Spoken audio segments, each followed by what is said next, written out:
ये हिमाचल पुलिस का phone number नहीं, सूबे की सरकार है। गगरेट थाने के नंबर की तरह हिमाचल सरकार भी ठप पड़ी है। स्वां नदी को लूटकर चैन की नींद सोने वाला माइनिंग डिपार्टमेंट ऊना के लोगों का सबसे बड़ा खलनायक है।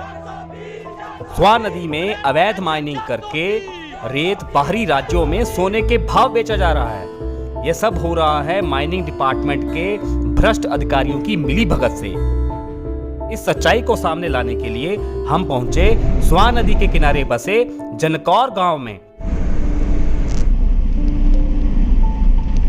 रात 1:55 पर जनकौर के स्वां से लगभग 15 टिप्परों का एक काफिला निकला।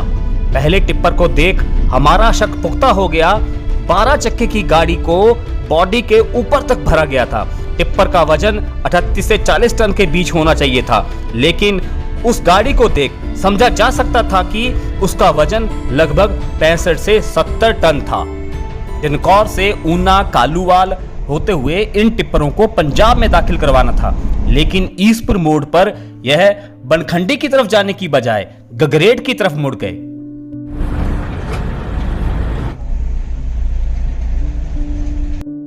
गगरेट के दौलतपुर चौक से ये टिप्पर होशियारपुर की तरफ मुड़े। पुलिस की सीधी नजर उन पर थी, लेकिन किसी मुलाजिम को टिप्परों की ओवरलोडिंग नहीं दिखी।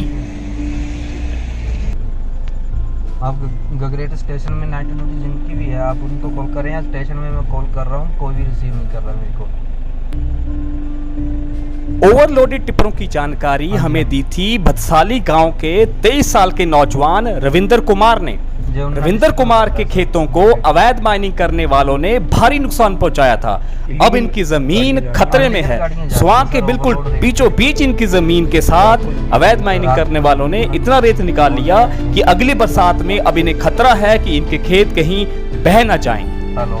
रविंदर कुमार ने इन टिप्परों की शिकायत जब अधिकारियों से करनी चाहिए तो उन्हें 100 नंबर पर कॉल करने के बाद एक के बाद एक 4 नंबर मिले, जिनमें से पहला नॉट रीचेबल था, दूसरा स्विच ऑफ था, लेकिन तीसरा और चौथा जो था वो किसी अधिकारी ने उठाया नहीं। नंबर लिख लीजिए सर आपका। जी जी 0197 0197 62 62 40 40 3 355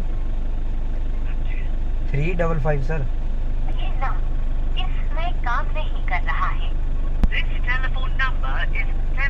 सुबह के 3 बज चुके थे और हिमाचल सरकार गहरी नींद में थी। तभी हम पहुंचे माइनिंग डिपार्टमेंट की चेक पोस्ट के ऊपर। यह चेक पोस्ट गगरेट के माता बगलामुखी दरबार में ही स्थित है। नमस्कार जी। Mining department. अभी जो गाड़ियाँ जा रही हैं ओवरलोड, वो कैसे, उसको कैसे रोक रहे हैं आप?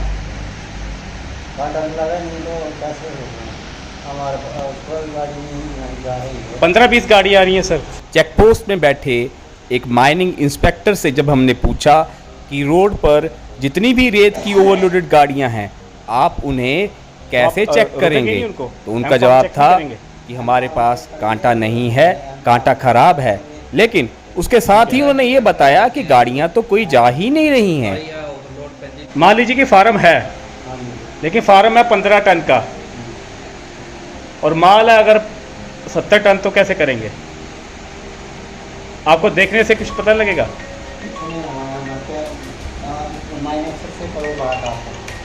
एक दो सवाल करने के बाद माइनिंग इंस्पेक्टर ने कहा, आप माइनिंग अधिकारी से बात कर लीजिए, मुझे कुछ नहीं पता।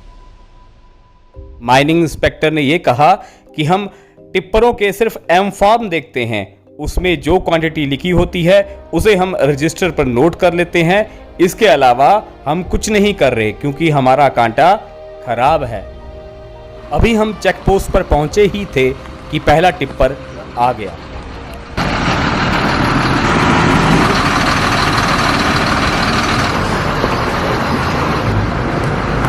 सरकार की तरह माइनिंग इंस्पेक्टर भी बेबस था।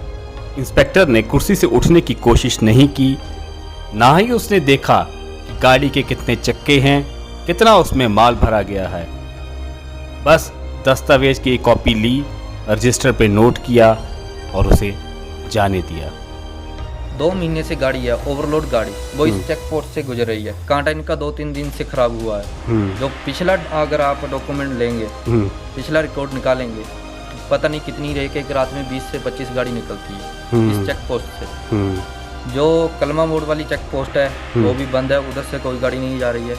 हमारी पंडोगा वाली चेक पोस्ट है वो भी सही है, वहाँ से भी कोई गाड़ी नहीं जा रही है। और अब खनन माफिया को यही रास्ता है, इसी रास्ते से वो जाती है गाड़ी।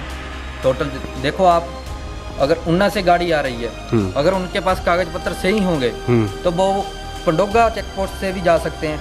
इतनी दूर क्यों आएंगे वो? इतनी दूर मतलब जनकौर से गाड़ियाँ वो इधर पंडोगा होके क्यों नहीं गई, गगरेट होके क्यों जा रही हैं? हाँ, एक बड़ा सवाल है। ये बड़ा सवाल है। पंडोगा अगर उनके कागज कंप्लीट होते, उनका अंडरलोड माल होता तो वो गाड़ी उधर से जानी चाहिए थी। हमारे इधर गगरेट में क्या करने आएगी? देखो ना, 30-35 किलोमीटर जो है वो दिख क्यों इधर को आएंगे? गगरेट की इस चेक पोस्ट को देखकर अंदाजा लगाया जा सकता था कि हिमाचल सरकार के काम करने का तरीका कैसा है। अधिकारी कुर्सी से उठकर गाड़ी तक नहीं जाते। गाड़ियों का वजन करने वाला कांटा खराब था। इससे अंदाजा लगाया जा सकता है कि हिमाचल सरकार का हाथ किस तरह से खनन माफिया के साथ है, क्योंकि अधिकारी कुर्सी से उठते नहीं, वो गाड़ी की तरफ नहीं जाते, वो कभी नहीं देखते कि एक गाड़ी की बॉडी में कितना रेत भरा है। और भी इतना माल उठाया जहाँ पे तो ये पूरा ऊपर तक भरा हुआ है। इस गाड़ी में जो 12 चक्की गाड़ी है, इसमें तकरीबन 60 या 70 टन माल होगा। जब हमने माइनिंग इंस्पेक्टर से कहा कि आप अपनी आंखों से गाड़ी में कितना वजन है यह देख क्यों नहीं लेते, तो इंस्पेक्टर ने कहा कि वो हार्ट के मरीज हैं। सर आप मत दिखाइए, मत दिखाइए। देखो ना, ऑपरेशन हुआ है तो मैं ज्यादा नहीं टेंशन लेते नहीं आप? बोल सकता। अच्छा, तनाव नहीं ले सकते। ठीक है, नहीं आपको। उन्होंने गाड़ी को रोक दिया, लेकिन टिप्पर के ड्राइवर ने अपने साथियों को कॉल करके बुलाया। 2 कारों में कुछ लोग आते हैं और इंस्पेक्टर से कहते हैं कि हमारे एम फार्म पूरे हैं, इन गाड़ियों में ओवरलोड नहीं है। तो इंस्पेक्टर उन गाड़ियों को छोड़ देते हैं और गाड़ियां हिमाचल का बॉर्डर क्रॉस करके पंजाब में दाखिल हो जाती हैं। गगरेट की इस चेक पोस्ट पर खड़े अपने टिप्पर को छुड़ाने के लिए जो लोग आए थे, उसमें से एक शख्स से मेरी बात हुई। उसने कहा कि वो पूर्व विधायक का भाई है। उसने ये भी माना कि उनकी गाड़ियां ओवरलोडेड हैं। इसके पीछे उसने सफाई दी कि ओवरलोडिंग करना गाड़ी वालों की मजबूरी है, कम वजन में उनके खर्चे पूरे नहीं होते। हिमाचल सरकार की पूरी मशीनरी खनन माफिया के साथ कंधे से कंधा मिलाकर चल रही है। पूरी सरकार इस वक्त इस नदी को खत्म करने पर उतारू है। जरा सोचिए, गगरेट की चेक पोस्ट पर वो कांटे का खराब होना, गगरेट की चेक पोस्ट पर बार बार घटनाओं का होना, गगरेट की उस चेक पोस्ट के ऊपर माइनिंग इंस्पेक्टर का अपनी कुर्सी से नहीं उठना, गगरेट की उस चेक पोस्ट के ऊपर एक राजनेता के भाई का आना और उसका ये कहना कि मैं उसका भाई हूं, हमारी गाड़ी को जाने दो। जरा सोचिए, ये माफिया राज है, इसमें ताकत चलती है, इसमें पैसा चलता है। ऐसे में अगर आज हमने स्वां नदी को बचाने के लिए कदम नहीं उठाए तो वो दिन दूर नहीं जब बसाल की महिलाओं की बात, लोअर बसाल के किसानों और गुगलहड़ के लोगों का डर सच साबित होगा।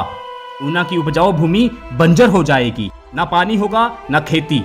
ऊना का नौजवान दूसरे शहरों में पलायन को मजबूर होगा और इसके लिए जिम्मेदार कोई और नहीं, ऊना की आज की पीढ़ी ही होगी। 17 जून को एनजीटी की टीम से मिलें, उन्हें अपनी बात खुलकर बताएं, क्योंकि हिमाचल सरकार आपकी नदी को लूटने पर बैठी है। सरकार की सरपरस्ती में फल फूल रहा खनन माफिया आपके भविष्य को बेचकर अपनी जेबें भरने में लगा है।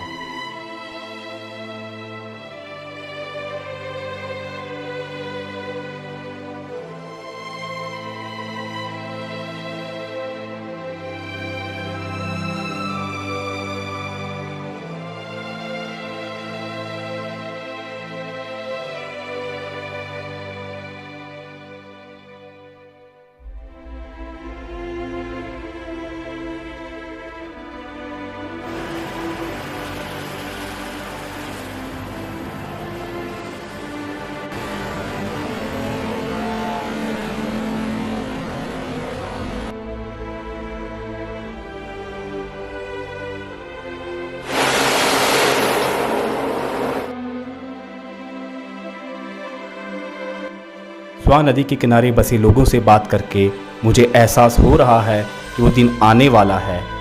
वो दिन आने वाला है कि जब स्वां नदी में दंदनाते टिप्परों की एंट्री बंद हो जाएगी, स्वां नदी को छलनी करने वाली पोकलेन जेसीबी के दौर ख़त्म हो जाएंगे, यहाँ पर फल फूल रहा खनन माफिया निष्क्रिय हो जाएगा, यहाँ फिर से घास उगेगा, यहाँ फिर से मवेशी चरा करेंगे, यहाँ फिर से फसलें लहलहाएंगी और यहाँ के ट्यूबवेल बच जाएंगे। मुझे एहसास हो रहा है कि स्वां नदी को अब बचाया जा सकता है।